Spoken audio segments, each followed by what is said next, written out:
오늘 하나님의 말씀 보겠습니다. 출애굽기 25장 23절로 24절 30절 이렇게 공부하겠습니다. 레위기 24장 5절 9절 이렇게 보겠습니다. 출애굽기 구약성경 120페이지입니다. 제가 공독합니다. 다 차트에 줄을 읽고 공독합니다. 너는 조각목으로 상을 만들되 장이 2규빗, 광이 1규빗, 고가 1규빗 반이 되게 하고 정금으로 싸고 주위에 금태를 두르고 그 사면에 손바닥 넓이만한 턱을 만들고 그 턱 주위에 금으로 태를 만들고 30절로 넘어갑니다. 30절 상 위에 진설병을 두어 항상 내 앞에 있게 할지니라. 아멘. 지성소에 대해서 했죠. 두 돌판이 용서를 받음으로 말미암아 우리가 그 일반 달란트 빚으로 탕감받았어요. 탕감받았고 그 지성소 안에 있는 그 감추인 만나는 주님이 부활하시고 그다음에 우리에게 성령을 보내주심으로 말미암아 감추인 만나가 드러난 겁니다. 감추인 만나가 드러났고요. 그다음에 아론의 쌍난 지팡이 있죠. 부활을 얘기해 주시는 건데, 아론의 쌍난 지팡이 부활은 여전히 지금까지도 주 하나님의 언약으로 남아있는 거예요. 무슨 말씀인지 아시겠죠? 부활은 그 지성소 안에서 두 돌판은 용서를 받았고, 감추인 만나, 금항아리 안에 담겨져 있는 감추인 만나는 주님이 부활하심으로 말미암아 성령으로 그 백성에게 오심으로 말미암아 감추인 만나가 활짝 드러난 거예요. 그러므로 나머지 하나는 뭡니까? 그 쌍난 지팡이 부활은 우리에게 여전히 믿는 자녀들에게 약속으로, 하나님의 언약으로, 피의 언약으로 남아있는 것입니다. 그 대제사장이 1년에 한 번 가서 대속죄일 날 그 피를 뿌리잖아요. 그 피를 뿌린다는 것은 무엇입니까? 주님이 그 피로 언약을 세우신다는 거예요. 다 이루시겠다는 거예요.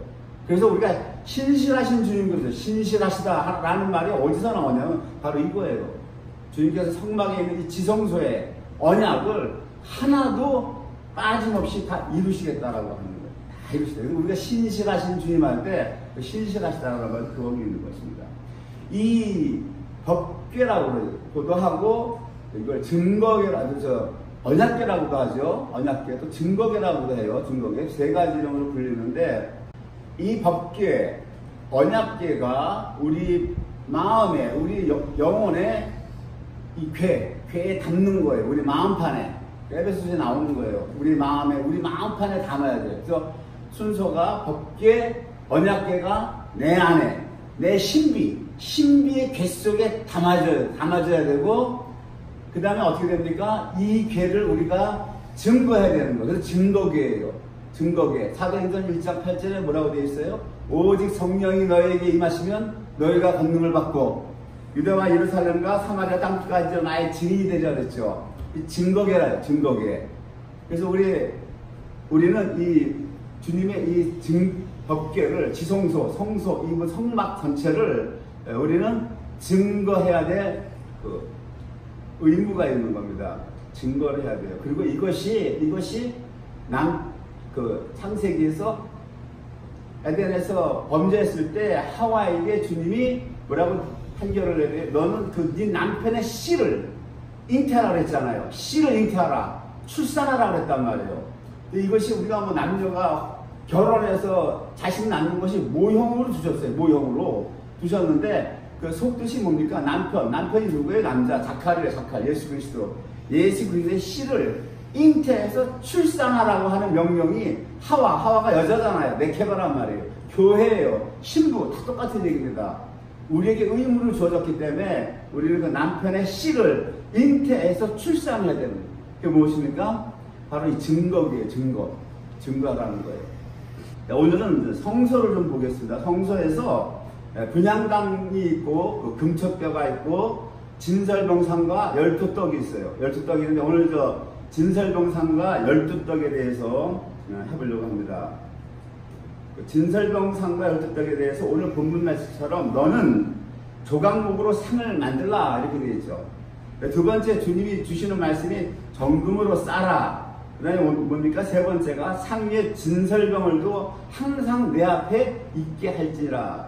원래 떡상인데 그 떡을 항상 진설한다 해서 그걸 진설병이라고 해요. 진설병상 이렇게 얘기하거든요.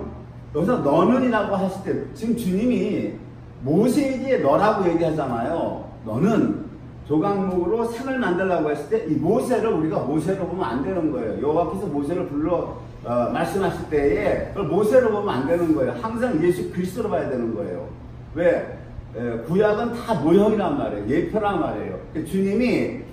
주님이 아버지 성부께서 성자에게 말씀하시는 거예요. 너는 조각목으로 상을 만들라요. 정금으로 쌓아라. 주위에 금태를 두르라. 상 위에 진설병을 두어 항상 내 앞에 있게 하라. 이렇게 되어 있어요. 그리고 여기 재료가 조각목이 나오죠. 정금이 나오죠. 조각목을 알아보겠습니다. 조각목은 신명기 10장 23절에 보면 이게 시틴나무라고 되어 있어요.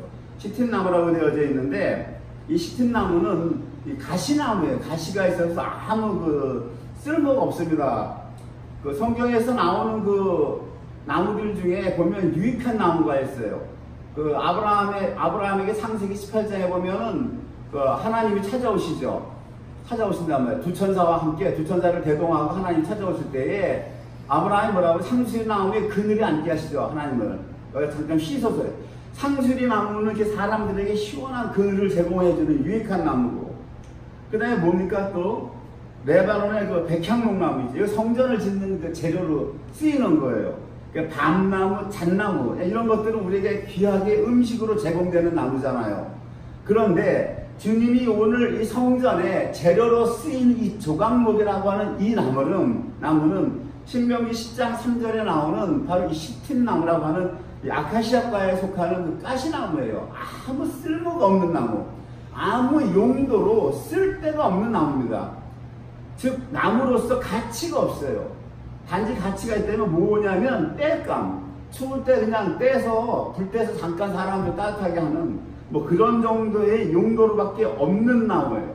창세기 3장에서 타락한 후에 에덴에서 쫓겨나서 비바람이 세찬 이 세상에서 살면서 서로가 서로를 찌르면서 살아가는 우리 인생과 너무나 흡사한 이 나무가 바로 시틴나무인 겁니다. 가시가 있어서 서로 찌르죠. 우리가 타락한 이후에 살면서 이 구약 역사가 어떻습니까? 사람이 사람을 서로 사랑하는 게 없잖아요. 서로 찔러요. 이 모습이 조각목의 모습인 거예요. 그래서 성경에 보면 사람을 하나님이 비유로 빗댈 때 땅에다가 비유하시고 나무에다가 비유하신단 말이에요. 아름다운 열매 맺지 못한 나무마다 찍혀 불에 들어갈 것이라고 했잖아요. 사람을 빗댈 때 나무에다가 그 땅이 보니까 뭐예요? 혼돈하고 공허하고 흑암이 깊은 위에 있다. 사람을 얘기하는 거예요. 근데 그러한 땅은 어떻게 됩니까? 내가 젖과 꿀이 흐르는 가나안 땅 만드시겠다. 이것이 하나님의 의지란 말이에요. 이게 복음이고. 그래서 오늘 조각목이라고 하는 이 나무를 빗대는 거예요. 사람을 빗대는 거예요. 오늘 신약성경 마태복음 4장 23절과 24절을 보면 이 사도 마태는 바로 이 조각목인 사람들을 정확하게 묘사하고 있어요. 마태복음 4장 23절 24절을 보면 23절입니다. 예수께서 온 갈릴리에 두루다니사 저희 회당에서 가르치시며 천국 복음을 전파하시며 백성 중에 모든 병과 모든 약한 것을 고치시니 24절입니다. 그의 소문이 온 수리아에 퍼진지라 사람들이 모든 앓는 자 곧 각색 병과 고통에 걸린 자 귀신 들린 자 간질하는 자 중풍병자들을 데려오니 저희를 고치시더라. 갈릴리와 데가볼리와 예루살렘과 유대와 요단강 건너편에서 허다한 무리가 쫓으니라. 예수께서 무리를 보시고 산에 올라가 앉으시니 제자들이 나와온지라. 입을 열어 가르쳐 가라사대 심령이 가난한 자는 복이 있나니 천국이 저희의 것이며. 자, 예수님이 산상수훈을 말씀하시는데 예수님에게 따라온 무리들이 누구예요? 이 산상수훈을 듣는 무리들이 누굽니까? 바로 조각목들이에요. 조각목. 이 조각목인 사람들이 누굽니까? 지금 여기 보니까 어떻게 돼요? 각색병, 모든 앓는 자, 고통에 걸린 자, 귀신 들린 자, 간질하는 자, 중풍병자 이런 사람들이란 말이에요. 마태는 지금 이 조각목들을 정확하게 기록하고 있는 거예요. 누가 그래요?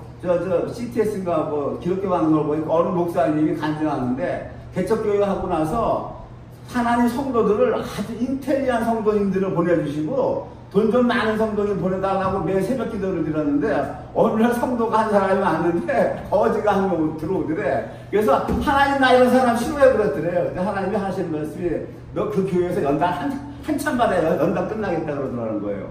연단이. 예? 자, 주님이 어떤 사람 데리고 사역했습니까? 여기 지금 비켜번쩍한 사람 들어와 있어요. 여기 지금 잘 보세요. 그러니까 성경을 모르니까 신학교 졸업하고 개척교회 하면 괜찮은 성도 보내달라고 땡깡 놓는 거야. 땡깡. 절대 안 그렇습니다. 하나님 어떤 사람 보내주시는데요. 잘 보시라고요. 어떤 사람 보내주세요. 여기 각색병, 고통에 걸린 자, 앓는 자, 귀신 들린 자, 간질하는 자, 중풍병자. 이게 조각목이란 말이에요. 근데 주님은 뭐예요? 이 조각목들로 성소의 기절 만들라고 하는 거예요. 성소에. 네? 분향단을 만들라. 조각목으로 법궤의 재료도 조각목이에요. 지성소에 있는 법궤도. 그 다음에 뭡니까? 여기 떡상, 네? 진설병상의 재료도 조각목으로 만들라 그러시잖아요. 이런 분들을 모아놓고 예수께서 그 무리, 그 조각목들의 무리를 보시고 올라가서 말씀하시는 것이 그 유명한 산상수훈이라고요. 산상수훈.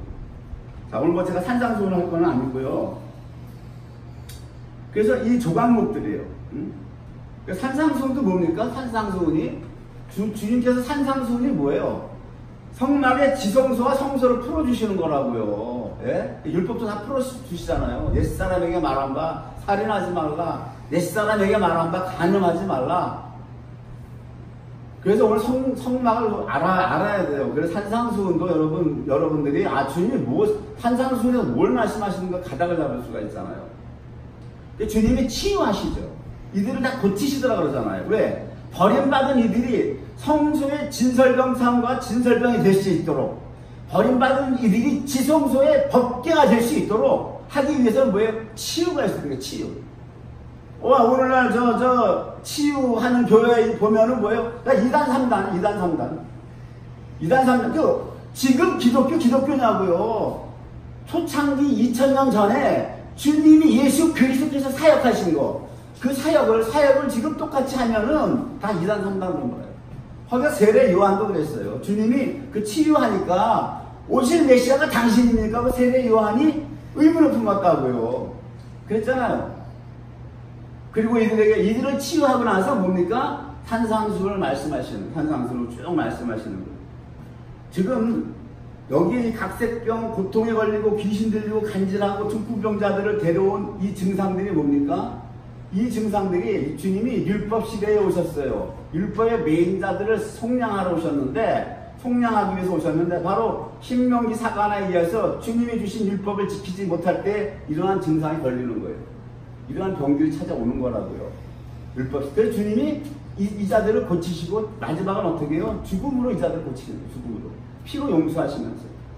그런데 창세기에서는 처음부터 우리의 그 조각목들의 상태를 얘기하고 있는 거예요. 그 땅, 우리 사람을 얘기해도 혼돈하다가 토후, 혼돈이라는 게 히브리어 토후입니다. 이게 바브라고 하는 세 장으로 되어 있는데 이거를 풀어보면 우리의 혼의 생명이 죽어있는 상태가 토후예요.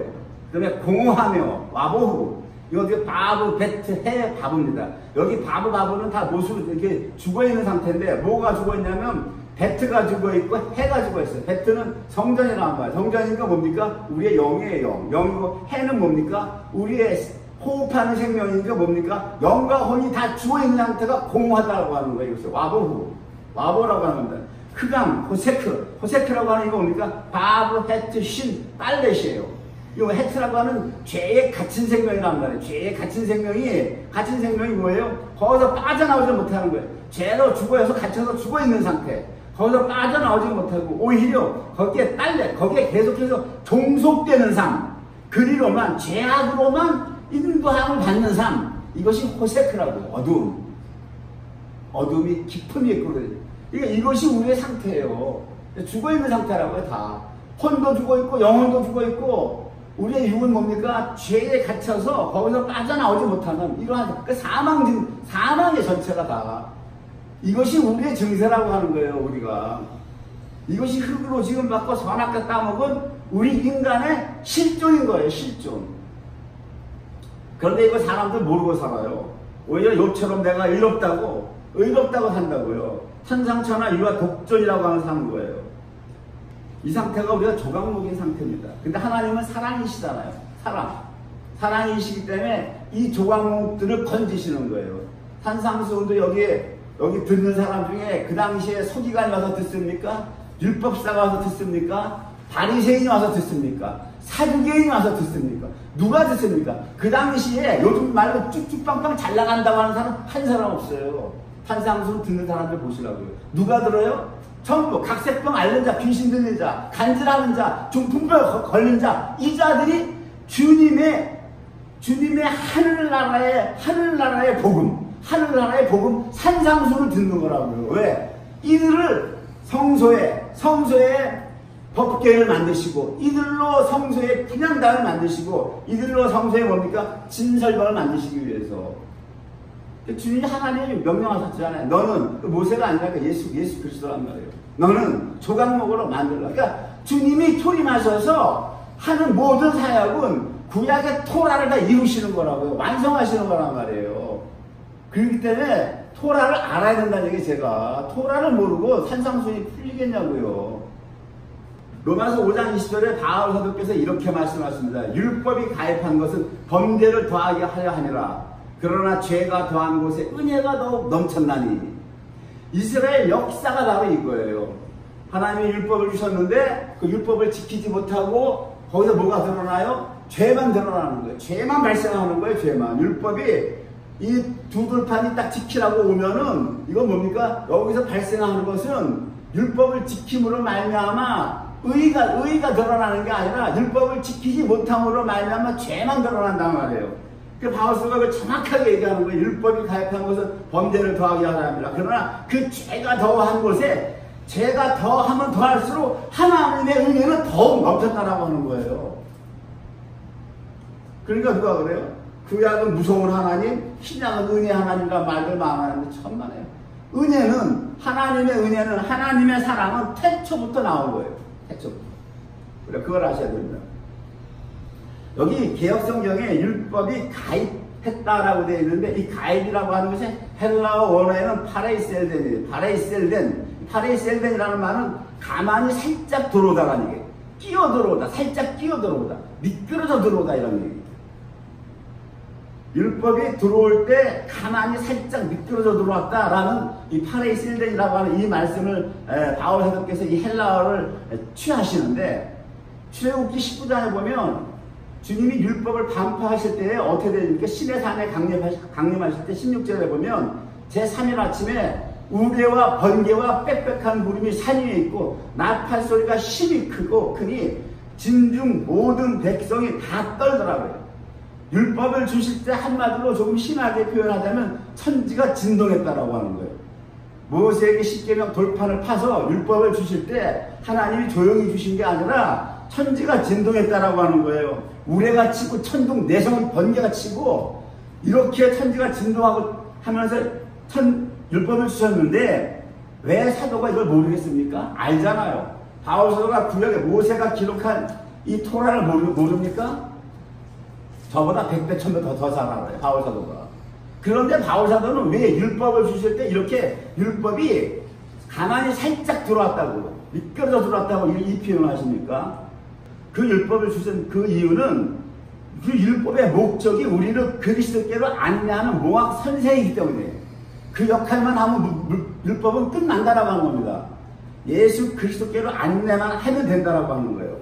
율법의 조문, 각 조문이 있잖아요. 1계명, 2계명, 3계명, 4계명.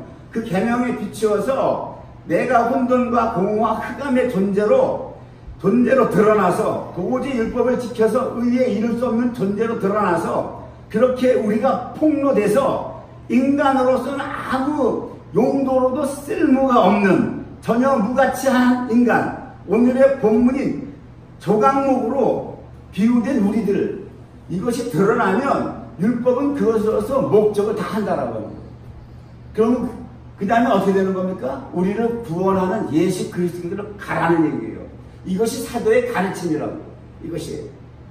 그래서 갈라디아 3장 22절에 그러나 성경이 모든 것을 죄 아래 가두었으니 이는 예수 그리스도를 믿음으로 말미암은 약속을 믿는 자들에게 필요한이니라 이렇게 되어 있어요. 성경이 모든 것을 죄 아래 가두었다라고 하는 거예요. 율법이 두 돌판이 우리에게 오면 우리를 모두 죄 아래 가두게 되는 겁니다. 그러므로 말미암아 우리에게 죄로 가두었는데 죄로 가두어서 우리를 죽인다는 것이 아니라 예수 그리스도를 믿음으로 말미암은 약속을 믿는 자들에게 주하니라는 거예요. 그럼 이 약속을 준다고 그러는데 이 약속이 뭡니까? 약속이 뭐예요? 갈라디아서 계속 얘기하고 있어요. 3장 29절에 보면 너희가 그리스도께 속한 자는 곧 아브라함의 자손이요 약속대로 유업을 이을 자니라 이렇게 나온다는 거예요. 자, 예수를 믿는 자들에게 약속을 주시겠다. 그 다음에 29절에 그 약속을 얘기해요. 그 약속이 뭐냐? 유업을 이을 자라고 하는 거예요. 다른 데서는 기업이라고도 해요. 에베소 기업이다. 유업, 기업 같은 얘기예요. 자, 그러면 약속이 유업이래요. 기업이래요. 그러면 이 기업과 유업은 또 무엇입니까? 그것이 마태복음 19장에 얘기하고 있어요. 마태복음 19장에서 주님께서 베드로에게 어떠한 답을 주십니까? 그 부자 청년이 와가지고 예수님한테 어떻게 하면 내가 영생을 얻을 수 있느냐고 얘기를 해요. 그래가지고 쭉 대화가 오고 가죠. 율법을 지키려니까 나 다 지켰습니다. 다 지켰습니다. 그랬더니 주님이 뭐라고 그래? 네가 온전하고자 할진데 가서 네 소유를 다 팔아서 가난한 자들을 주라. 그리하면 하늘에서 보화가 내게 있으리라. 그리고 와서 나를 쫓으라 하시니 그 청년이 재물이 많으므로 이 말씀을 듣고 근심하며 가니라. 자, 이 청년은 영생을 얻으러 왔어요. 왔는데 뭡니까? 주님의 자기는 아주 당당한 거예요. 율법을 다 지켰다 이거예요. 그런데 내가 영생을 얻기 위해서 뭘 더 해야 됩니까? 라고 묻자 주님이 뭐라 그래요? 네가 온전하고자 할 텐데 소유를 다 팔아 가난한 자들을 줘라 이거예요. 그러면 하늘에서 보화가 있을 것이다. 그리고 와서 나를 쫓아가야 못 쫓아가요. 못 쫓아간다는 말이에요. 못 쫓아가요. 근심하며 갔다고 그랬어요. 베드로 사도가 이 장면을 안 놓칩니다. 이 장면을 안 놓치고 베드로 사도가 주님한테 바로 질문이 들어가요. 베드로가 하는데 보소서, 이게 헬라어가 이두예요. 보소서. 뭘 보라고 하는 거예요? 우리가 모든 것을 버리고 주를 쫓아싸우니. 자, 마태복음 4장 18절에 보면 갈릴리 해변에 다니시다가 두 형제, 예수님이 갈릴리 해변을 다니다가 두 형제 곧 베드로라 하는 시몬과 그 동생 안드레가 바다에 금을 던지는 것을 보시니 저희는 어부라. 말씀하시되 나를 따라오너라. 내가 너희로 사람을 낚는 어부가 되게 하리라 하시니 4장 20절 저희가 곧 그물을 버려두고 예수를 쫓으니라 그런 거예요. 여기 보면 베드로는 그물만 버린 게 아니에요. 베드로는 그 당시 선주였어요. 배를 갖고 있었다고요. 그 당시 2000년 전에 배를 갖고 있었다는 것은 지금과도 마찬가지지만 어마어마한 부자라는 거예요. 배를 가지고 있었다라고 하는 것은 어마어마한 부자인데 주님이 보자마자 나를 쫓아오라고 하니까 그물을 버려두고 쫓아갔다는 건 왜 배도 다 버렸다라고 하는 거예요. 베드로는 지금 나는 내 모든 가산을 다 버리고 당신을 쫓았다라고 하는 거예요. 지금 부자 청년이 영생을 얻으러 왔는데 이 모든 걸 다 다 팔아 가난한 사람을 주고 나를 쫓아오라니까 부자 청년은 지금 그걸 행하지 못하잖아요. 순종을 못하고 근심하며 갔단 말이에요. 가니까 베드로가 그 장면을 아직 안 놓치는 거예요. 그래서 헬라어의 이 질문에서 우리가 모든 것을 버리고 주를 쫓아 싸우니 그 앞에 뭐가 나오면 보소서, 헬라어 이두가 뭔데? 이두.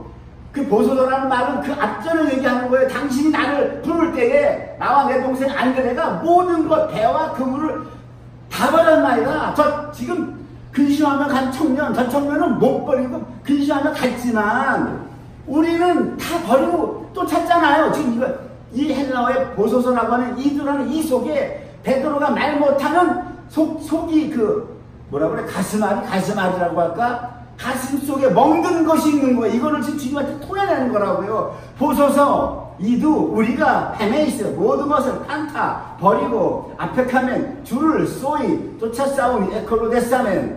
그런 즉 알아. 우리가 해민, 무엇을 어디니까, 에스타이. 헬라어가 이렇게 돼 있어요. 무엇을 어디니까. 쟤는 갔어요. 쟤는 실패했다고요. 미역국 먹었잖아요, 지금.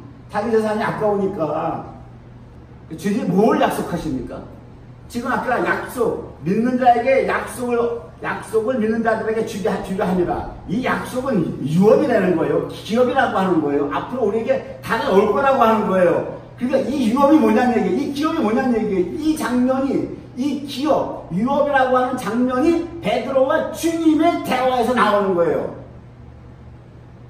다 말했어요. 베드로가 없고 그물도 말했습니다. 당신 말씀을 순종해서 나와. 베드로와 내 동생 안드레가 쫓아나이라. 무엇을 얻겠습니까? 무엇을 줄 것입니까? 하니까 주님이 지금 갈라디아에서 바울 사도가 얘기한 예수 그리스도를 믿음으로 말미암은 자들에게 약속을 주려 한다. 이 약속은 유업이라고 하는 거예요. 이 유업의 실체가 뭐냐는 거예요. 이 유업의 에센스, 본질이 뭐냐는 거예요. 여기에서 이 대화에서 나오는 거예요. 예수께서 가라사대 이제 나오는 거예요. 이 유업이, 이 기업이 내가 진실로 너에게 이르노니 세상이 새롭게 되어 인자가 자기 영광의 보좌에 앉을 때에 나를 쫓는 너희도 12보좌에 앉아 12지파를 심판하리라. 이 장면은 어디입니까? 계시록 20장에 나온 천년왕국이에요. 천년왕국. 이 장면을 못 보니까 오늘날 뭐예요? 번영신학이니 형통신학이니 지금 이 땅에서 예수 믿어서 잘 믿고 신앙생활 잘해서 잘 먹고 잘 살자 외국으로 나가서 하는 이 쓰레기 같은 신학이 넘쳐나고 있다고요. 주님의 약속은 부활과 동시에 앞으로 주님이 왕으로 재림하셔서 다스릴 천년왕국, 그것을 유업으로 기업으로 베드로에게 제시하셨다고요. 지금 오늘 본문에서 이 성소에서 진설병을 만들라고 하는 이것이 바로 신약에서 얘기하는 우리가 진설병이 된다고 하는 것은 뭡니까? 우리가 진설병이 된다는 것은 아까 지난주에 얘기한 신약에서 얘기하는 그 선을 행한다는 것과 똑같은 이야기예요. 이것이 선을 행한다는 아가토스 이우테스라고 하는 그러므로 말미암아 선을 행함으로 말미암아 우리가 천년왕국에 들어간다 그랬죠. 주님이 너희가 선을 행한 자는 생명의 부활로 나온다 그랬잖아요. 그것이 지금 이 성소에서 보여주고 있는데 그것이 떡상이란 말입니다. 떡상. 그래서 지금 너는 조각목으로 산을 만들고 그 산 위에 진설병을 진설하는데 이스라엘의 12지파죠. 12지파는 왜 12지파입니까? 왜 12사도입니까? 예수님은 왜 12만 택했습니까? 신약에서. 구약에서는 주님은 왜 12지파만 택했습니까? 그 12는 아들의 숫자예요. 아들. 하나님의 아들, 하나님의 자녀의 숫자가 12이에요. 그래서 그렇기 때문에 12인데 주 예수 그리스도께서 이 땅에 오셔서 잘 들으세요. 이 땅에 오셔서 우리들로부터 먼저 버림받은 조각목이 주님이 먼저 되는 거예요. 주님 십자가에 달리실 때 얼마나 조롱하십니까? 거의 뭐 지나가는 사람도 십자가에 달린 예수를 보고 조롱했다고 돼 있어요. 대제사장 서기관이 다 조롱했어요. 로마 병정이 조롱했어요. 하여튼 십자가에 있는 그 모든 인간들이 예수를 조롱하지 않은 인간이 없단 말이에요. 이게 뭡니까? 예수님이 우리를 구원하러 오셨는데 구원하러 온 그 대상들로부터 버림받는 조각목이 되는 거예요. 조각목이 되셔가지고 그럼에도 불구하고 주님이 그 버림을 받으시면서까지도 끝까지 우리를 대접하셔서 십자가에 피 흘려 죽으시므로 우리를 사랑하신 그 진설병 산이 되신 거예요. 너는 조각목으로 진설병 산을 만들라. 그 주님이 진설병 산이 먼저 되셨고 그 다음에 뭡니까?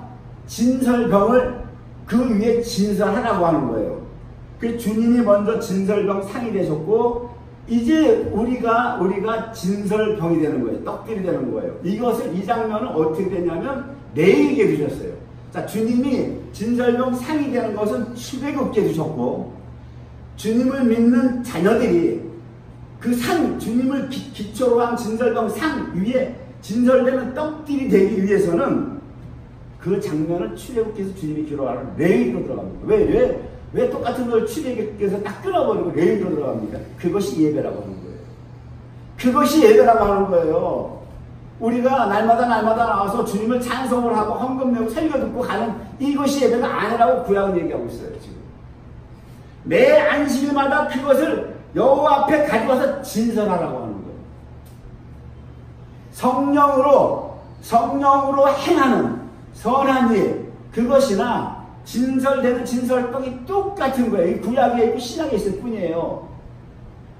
그래서 성소 안에 진설병 앞에 분향단이 먼저 있는 거예요. 기도해라. 기도할 때 주님이 들려주시고 보여주고 말씀하신다는 거예요. 그거를 순종해서 행하는 것이, 행하는 자들이 진설병 떡이 되는 거예요. 진설떡. 그 때문에 이 떡은 뭡니까? 증거의 떡이 되는 거예요. 증거의 떡. 레위기에 보면 매 안식일에 이 떡을 여호와 앞에 진설할지. 이 떡이 뭡니까? 분향단에서 기도해서 성령님께서 우리에게 보여주고 들려주시고 감동 주시는 대로 우리가 하나님의 자녀들의 삶 속에서 그것을 믿음으로 순종해서 행하는 행함, 그것이 진설의 떡이라고 하는 거예요. 그걸 매 안식일마다, 이 일요일마다 가지고 와서 내 앞에 진설하라고 하는 거예요. 지금 우리 예배는 뭐예요, 지금? 뭐 헌금 드리고 설교 듣고 가는 거예요, 그냥. 그 성경에 있는 예배와 우리 집 개신교가 드리는 예배가 어떤 게 오는 거예요? 그것을 요 앞에 진설하라고 하는 거예요. 그러면 어떻게 돼야 돼요? 초대교회를 얘가 어떻게 드렸냐고요. 초대교회가 그걸 보셔야 된다고. 지금 오늘 거기까지 할 시간이 안 될 것 같습니다. 초대교회를 그렇게 예배드렸어요. 초대교회로 그렇게 예배드렸다고요. 자, 봅시다. 이제 5절 갑니다. 레위기 24장 5절에 너가 모세인데 이 예수 그리스도란 말이에요. 예수 그리스도. 너는 예수님을 얘기하는 성부께서 성자에게 명령하시는 거예요. 고운 가루를 취하여 떡 12를 굽게 네 덩이를 에바 10분의 2로 하라.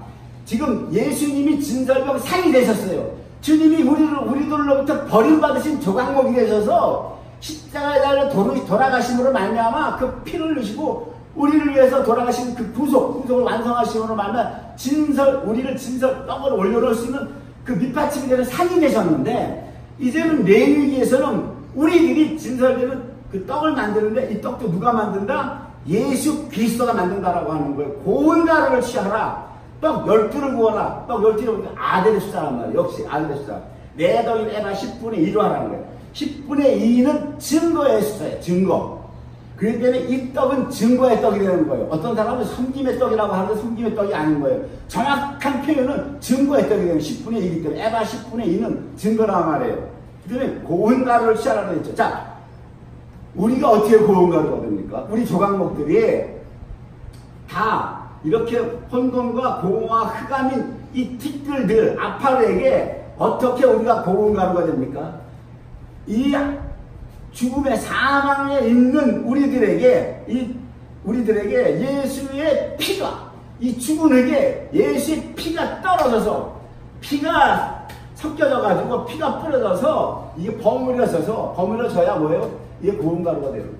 고운 가루가.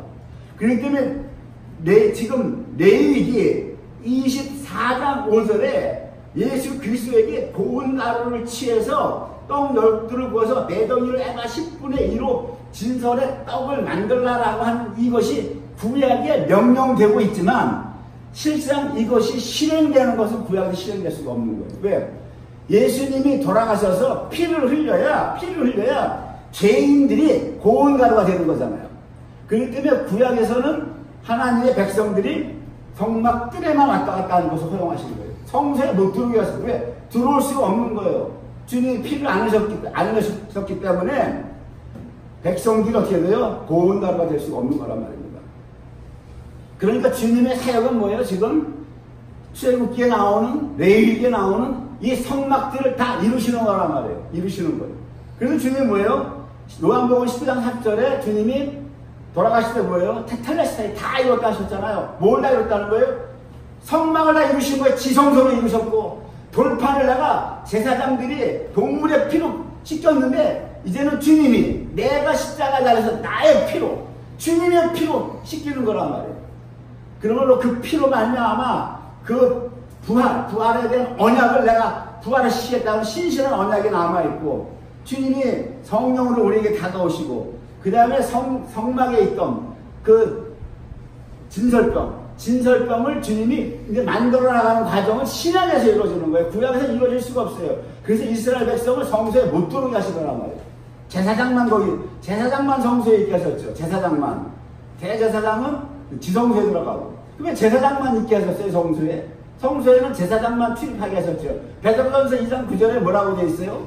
너희는 왕같은 뭐예요? 예? 대제사장이라고 되어 있잖아요, 우리에게. 베드로전서에. 예? 거룩한 나라요. 그의 택한 나라요. 왕같은 제사장이라고 했단 말이에요. 우리가 제사장이에요, 우리가. 그렇기 때문에 구약에서부터 제사장만 성소에 출입하게 허용하신 이유가 바로 신약에 예수 그리스도로 말미암아 구원받은 신약 백성들을 얘기하는 거예요. 성소에 제사장만 다 들어갈 수 있다고 하는 것은 그걸 모형으로 예표로 두셨다고요. 이 성막이 실제 이루어지는 것은 이스라엘이 항상 성막을 폈다 접었다고 옮겨 다녔잖아요. 제사장들이 언약궤를 메고 다녔잖아요. 네? 가나안 땅 들어갈 때 요단강을 건너거나 여리고성을 무너뜨리거나 언약궤를 메고 했지만 이 성막이 실체가 이루어지는 것은 신약에서 주님의 십자가가 서야만 가능한 거란 말이에요. 이것이. 그래서 지금 여기 보면 우리가 행하는 이 증거하는 이 증거의 떡이 신약에서는 이것이 아가토스, 선한 일, 그것을 행한다, 아가토스, 이운테스. 그리고 마태 산상수에서 뭡니까? 그걸 주님께서 그걸 너희 착한 행실, 칼라 에르가 이런 말을 하고 계시고, 요한계시록 19장 7절에서 뭐라고 그러냐면 7절 8절에 보면 어린 양의 혼인 기약이 이르렀고 그 아내가 예비하였으니 그에게 허락하사 빛나고 깨끗한 세마포를 있게 하였은즉 이 세마포는 성도들의 옳은 행실이로다 이렇게 기록이 되어 있거든요. 성도들의 옳은 행실이 뭐예요? 성도들의 옳은 행실이 바로 이 진설의 떡이 되는 것이 성도들의 옳은 행실이고 이것이 신약에서는 선한 일인 거예요. 선한 일. 선한 일이라고 하는 것은 우리 도덕적, 윤리적 선한 일이 아니라고 제가 분명히 말씀드렸습니다. 성령님이 가르쳐 주시고 감동해 주시고 깨우쳐 주셔서 알게 하셔서 그것을 순종해서 행하는 것만이 선한 일이에요. 그것을 행하는 것만이. 그것이 또 뭡니까? 여기서 진설의 떡이 되는 것입니다. 이제 가장 중요한 부분, 에바 10분의 2로 만든다라고 하는 이 본문이에요. 이것이 오늘 가장 중요한 것입니다. 10분의 2가 증거의 떡이죠.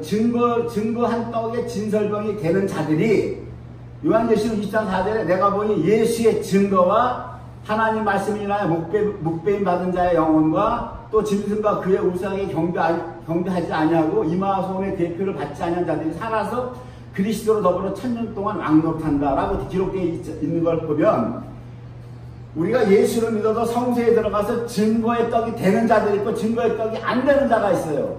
내가 싫어서 내가 거부한다는 말이에요. 그 선택은 여전히 우리한테 있단 말이에요. 선악과를 주님은 먹지 말라고 했는데 먹느냐 안 먹느냐는 아담과 하와에게 주셨죠. 선택의 자유를. 똑같은 거예요 지금. 선택의 자유는 우리에게 주셨다고요. 자, 내가 증거의 떡이 안 돼. 안 되는 자들은 뭡니까? 증거의 떡이 안 되는 자들은 천년왕국에 못 들어간다는 거예요. 내가 보니 첫 번째 천년왕국에 들어오는 자들이 누구예요? 예수를 증거한 자들이라고 하는 거예요. 예수를 증거한 것은 여기 지금 이 성서에서 뭡니까? 에바 10분의 1이라고 하는 거예요. 증거라고 하는 거예요. 그래서 에바 10분의 1을 이제 찾아가야 돼. 이것을 찾아야만 이제 이 증거의 떡의 실체가 규명되는 겁니다. 자, 증거의 에바 10분의 1을 보겠습니다. 출애굽기 16장 12절에 보면 내가 이스라엘 자손의 원망함을 들어노라. 이들이 지금 에릴림에서 출발해서 신광야로 왔는데 먹을 게 없어요. 원망하기 시작하는 거예요. 그들의 이르기를 너희가 해질 때에는 고기를 먹고 아침에는 떡으로 배부르니 나는 여호와 너희 하나님인 줄 알리라 하라. 16장 16절입니다. 여호와께서 이같이 명하시기를 너희 각 사람의 식량대로 이것을 거둘지니 곧 너희 사람 수대로 한 사람의 한 오멜씩 취하되 각 사람이 그 장막에 있는 자들을 위하여 취할지니라 하셨느니라. 한 오멜이 약 2.2리터예요. 2.2리터니까 지금 우리가 먹는 그 생수병이 거의 2리터죠. 2리터. 그거보다 약간 큰 거니까. 하루의 양식, 그 만나를 하나님이 광야에서 만나를 주시는데 한 사람이 한 오멜씩 거두라고 하는 거예요. 한 오멜씩 거두 식구수대로. 5명이면 5 오멜을 거둬야 되겠죠. 제사가 아니면 세 오멜, 하루 1일 양식이 한 오멜을 취하라고 되어 있는 거예요. 그런데 제 6일, 여섯째 날이죠. 6일에는 그 다음날이 안식일이라 안식일 일을 못하게 했잖아요. 하나님이 안식일을 쉬라고 했으니까 제 6일째 되는 날에는 내일이 안식일이니까 안식일날 먹을 그 양식까지 두 오멜을 거두라 이렇게 돼 있단 말이에요. 그러면서 출애굽기 16장 36절에 오멜은 에바 10분의 1이다라고 얘기해요. 에바 10분의 1이라고 하는 거예요. 그럼 성경에서 여기 지금 진설되는 떡은 에바 10분의 2라고 되어 있는데 이스라엘 백성이 먹은 뭐예요? 지금 양식은 에바 10분의 1을 먹었죠. 오멜을. 그렇죠? 에바 10분의 1을 못 먹었어요. 구약 백성들은. 따라서 구약의 모든 백성들은 성소에 있는 진설병이 못 된다라고 하는 겁니다. 이것이. 될 수 없다라고 하는 거예요. 이걸 잘 보셔야 돼요. 왜? 에바 10분의 2가 돼야, 두 오멜이 돼야, 한 오멜은 에바 10분의 1이기 때문에 두 오멜이 되어야 에바 10분의 2가 되어야만 그 조건이, 자격 조건이 성소에 있는 그 진설병상은 예수님이 됐죠. 예수님이 진설병상이란 말이에요. 그 위에 떡을 진열하는데 이 떡은 반드시 에바 10분의 2로 만들라고 여호와 하나님이 명령하신 거란 말이에요. 그때 광야의 이스라엘이 저녁에는 고기를 먹고 아침에는 만나를 먹었지만 그 만나는 주님이 뭐라고 했어요? 한 사람 앞에 한 오멜을 먹고 그 한 오멜을 에바 10분의 1을 함으로 말미암아 구약 백성들은 성소의 진설의 떡이 될 수 없다라는 걸 또 증명해주고 있어요. 그래서 구약 백성들은 하나님은 아예 성소 지성소를 못 들어오게 한 거예요. 거의 금단의 구역이에요. 그냥 성막들에서 번제, 소제, 화제, 속건제, 속제제 이 제사만 드리게 하셨단 말이에요. 그러면 에바 10분의 1은 누가 되는 거예요? 신약 백성이라는 겁니다. 자동적으로. 에바 10분의 2는. 그래서 16장 33절에 보면 뭐라 그러니까 또 아론에게 이르되 항아리를 가져다가 그 속에 만나 한 오멜을 담아 여호와 앞에 두어 너희 대대로 간수하라. 이렇게 되어 있어요. 그러면 언제 진설될 수 있다는 거예요? 언제 진설병이 된다는 겁니까? 주님이 뭐라고 얘기했어요? 제 6일에는 두 오멜을 거두라고 그랬죠. 두 오멜이니까 한 오멜이 에바 10분의 1이니까 엿새째 되는 날은 두 오멜이니까 에바 10분의 2가 되잖아요. 엿새째 되는 날. 그래서 엿새째 되는 날에는 뭡니까? 에바 10분의 2가 되기 때문에 진설병이 되는 거예요. 주님이 언제 오세요? 여섯째 날 핫시시 오면 주님이 초림하신다고요. 여섯째 날 핫시시 오면 주님이 십자가 지신다고요. 그 여섯째 날에 주님이 돌아가시고 여섯째 날에 주님이 천년왕국도 여섯째 날에 다 이루어지는 거예요. 주님의 초림과 죽으심, 장사되심, 승천하심, 그리고 성령으로 다시 오심, 그리고 주님이 재림하심, 이 땅에 7년 대환란, 아마겟돈 전쟁, 천년왕국, 곡과 마곡의 전쟁, 최후의 백보자 심판, 이 모든 것이 여섯째 날에 다 이루어지는 거예요. 그 여섯째 날에 최후의 백보자 심판과 함께 주님이 천년왕국을 아버지 하나님께 바칠 때에 일곱째 날이 이른단 말이에요. 일곱째 날이. 그게 핫쉐이비라고, 핫쉐이비. 그날에 하나님이 안식하시리라고 되어 있거든요. 그때 이 여섯째 날이라고 하는 것은 이렇게 광범위예요. 광범위. 그래서 여섯째 날 주님이 초림하셔서 십자가에 죽으시고 장사되시고 부활하셔서 성령으로 우리에게 오셔서 우리가 그 성령을 내주하는 성령이란 말이에요. 내주하는 성령. 그것이 바로 구약의 지성소에서 감춰졌어요. 그래서 아론에게 이르되 항아리를 가져다 그 속에 만나를 담아서 언약궤 속에 넣으라고 했잖아요. 넣었는데 이 언약궤 속에 넣은 이 항아리에 담긴 만나가 누굽니까? 예수 그리스도 자신이란 말이에요. 주님이 십자가에 못 박히고 돌아가셔서 부활하셔서 우리에게 오셨을 때 이때 비로소 에바 10분의 2가 되는 거예요. 여섯째 날에. 그래서 성령을 받은 자 베드로가 뭐라고 그래요? 너희가 각각 예수 그리스도의 이름으로 세례를 받고 죄사함을 받으라. 그리하면 성령을 선물로 받으리니 그랬죠. 성령을 선물로 받은 자들은 다 에바 10분의 2가 될 수 있는 자격을 갖춘 자들이 되는 거예요. 그런데 우리는 결론적으로 뭡니까? 다 에바 10분의 1을 받은 자들이에요. 그게 내가 그러므로 말하면 주님은 우리에게 진설병 상이 되셨고, 우리를 진설할 수 있는 떡으로 올려주신 거예요. 떡으로, 그 상에 진설떡으로 올려주셨는데, 우리가 계속해서 우리가 성소에 들어가서 그 분향단에서 기도해서 우리가 계속해서 성령의 인도함을 받느냐 안 받느냐, 그 선택은 여전히 우리에게 달려있는 거예요. 그 선택은. 여러분 11조 드리죠. 그 시간에 11조 드립니까? 하루 24시간이죠. 하루 24시간이면 하루에 11조는 뭐예요? 2시간 40분이에요. 최소 2시간 40분은 분향단에서 기도하셔야 되는 거예요. 나 물질로 11조 드렸으니까 다 끝났다. 1000만원 말씀이에요. 첫 번째 것. 첫째 끼는 주님이 다 드리라고 하는 거예요. 마음의 11조, 시간의 11조, 물질의 11조 다 드리세요. 분향단에 가서 최소 하루에 2시간 40분 드리시라고. 주님이 하루를 은혜로 주셨잖아요. 하루를 은혜로 주셨으면, 은혜를 받았으면 나도 거기 감사해서 2시간 40분 드려야죠. 그 기도를 해야 성령님으로부터 뭐를 감동을 받고 뭘 할 거 아니에요. 기도를 안 하는데 어떻게 우리가 무엇을 받아서 할 수 있겠냐고.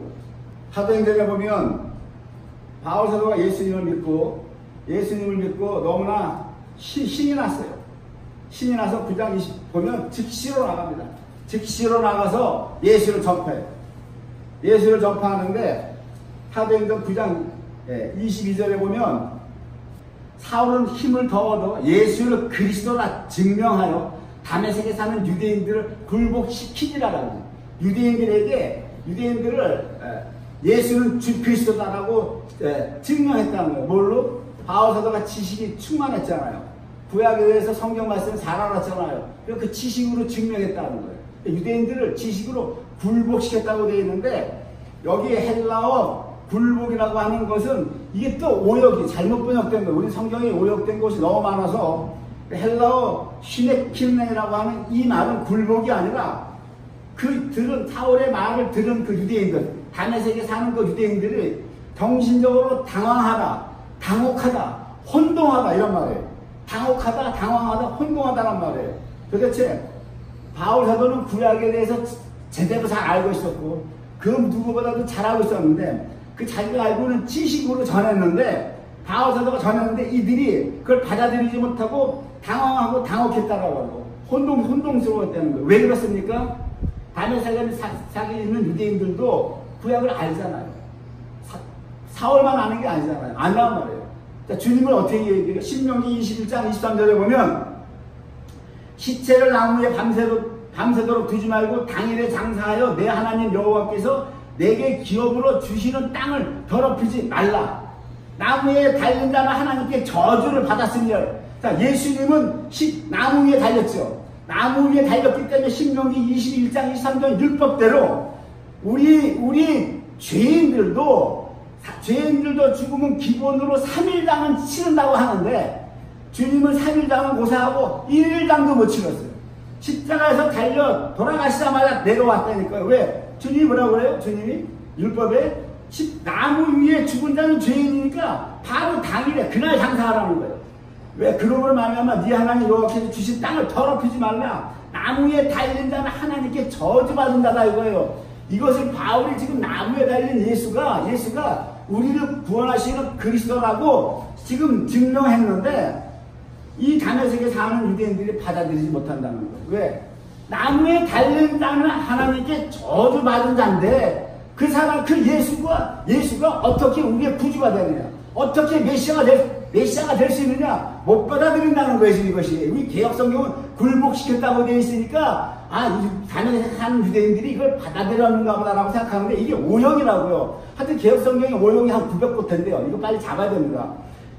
그리고 당황하는 거예요. 아니 어떻게 예수가 메시아가 될 수 있냐. 율법에 봐라. 나무에 달린 자는 하나님께 저주받았다고 되어 있어. 그래서 장사도 3일당도 못 치고 바로 십자가에서 내려와서 예수를 그렇게 들어간다고요. 아리마다 요셉이 와서 바로 가져가서 동거를 그렇잖아요. 지금 어떻게 메시아가 되냐. 당황한다, 혼동하다. 이게 그 말이에요. 시네키네이라는 말이. 바울이 이래서 뭘 깨닫습니까? 안 된다는 걸 깨닫는 거예요, 사울이. 그래서 사울이 어떻게 됩니까? 나중에 자기가 태어난 다소로 내려간다. 다소로 내려가서 10년 이상이란 세월을 장기간 칙거해요. 장기간 칙거합니다. 그게 갈라디아서 다 고백하고 있어요. 그 사울이, 자기의 지식으로 복음을 전한 사울이 성령으로 복음을 전하는, 성령으로 거듭나는 성령 충만한 바울이 되기까지는 10년 이상의 세월이 있었던 거예요. 그래서 고린도전서 2장에 뭐라고 얘기하면, 고린도 교회를 개척할 때에 바울 사도가 뭐라고 그럽니까? 내 말과 내 전도함이 지혜에 권하는 말로 하지 아니하고 다만 성령의 나타남과 능력으로 하여 너희 믿음이 사람의 지혜에 있지 아니하고 다만 하나님의 능력이 있게 하려 하였노라라고 고백하고 있어요. 그래서 우리가 에바 10분의 2가 될 수 있는 모든 자격 요건은 주님이 십자가에 달리심으로 말미암아 우리의 죄를 사하시고 성령을 보내주심으로 말미암아 다 이루어주셨어요. 테텔레스타이 다 이루어주신 거예요. 그러므로 말하면 내가 그 안에 들어가서 성소의 진설병이 되겠다. 증거하는 떡이 되겠다. 증거하는 떡이 되지 못하면, 예수를 증거하지 못하면 천년왕국 못 들어간다고 하는 겁니다. 생명의 부활로 못 나온다고 그런 겁니다. 즉 이 말이 뭐냐, 신부 네케마는 남편의 예수의 씨를 잉태해서 자식을 낳으라고 창세기부터 주님이 명령하고 있어요. 이 하나님의 명령, 자식 낳으라고 하는 거, 예수 그리스도의 씨가 뭡니까? 바울사도 로마서 8장 2절에 뭐라고 그래요? 예수 그리스도 안에 있는 생명의 성령, 예수 안에 있는 그 씨, 그 제라가 바로 신약에서 뭐라고 바울사도가 규명합니까? 히브리어 그 제라 씨가, 그 씨가 뭡니까? 예수 안에 있는 생명의 성령이에요. 그 성령을 우리가 잉태해서 나라고 하는 거예요. 그것이 선한 일을 행한다고 하는 거예요. 아가토스 이운테스고, 그것이 구약에서 성소에 해당하는 뭡니까? 오늘 성막에 있는, 성소에 있는 우리가 진설병이 되는 거예요. 주님은 이미 진설병 상이 되셨고 우리를 진설병으로 만들어 주셨어요. 모든 걸 다 주셨어요. 성령도 보내주셨고. 내가 가느냐 안 가느냐, 내가 그 길로 가느냐 안 가느냐. 그래서 주님이 뭐라 그러니까 넓은 길로 가지 말라고 하는 거예요. 모든 자는 다 넓은 길로 간다. 생명으로 가는 길은 좁고 협착하여 찾는 이가 적다. 진설병이 되는 삶은 좁고 협착한 길인데 그 길로 가는 길만이 생명으로 가는 삶이라고 하는 겁니다. 한상순이 그 얘기하고 있는 거예요. 오늘 말씀 마치겠습니다.